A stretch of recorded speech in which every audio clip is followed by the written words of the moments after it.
मेला घूमे जाने लेट कर, आता ना टाइम तुम वेस्ट कर।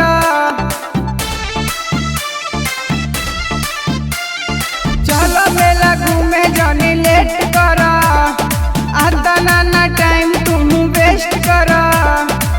हेलो हेलो हेलो, जी हाँ, श्री श्री दुर्गा पूजा समिति आपका हार्दिक अभिनंदन करता है और करता ही रहेगा। जय माता दी। चलो धनी सगर के मेला घुमाई दी, पटना पंडाल चलो तोह के दिखाई दी। पटना पंडाल चला तोह के दिखाई दी। बोला बोला पटना वाली पटन देवी माई की।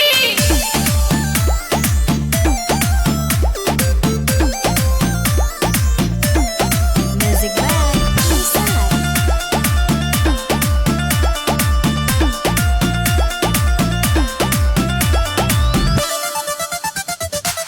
पूजा में कवनो होई ना खर्चा, चल के चढ़ाई चुनरिया हो। हमनी के ऊपर खुश होई है माई, चल ना बीटा मंदिरिया हो। कि रोड बड़ी जाम होई हो, ऊपर से घाम होई हो। कृपया सभी श्रद्धालु भक्तों से मेरा अनुरोध है कि पंडाल के आसपास भीड़ ना लगाएं।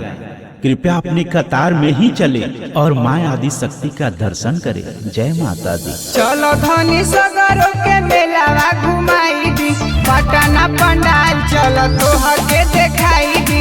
पटना पंडाल चला तोह के दिखाई दी।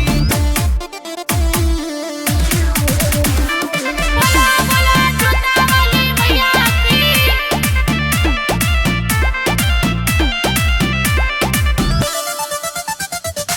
सुनीला मंटू को रख के देखा, सबे घूमे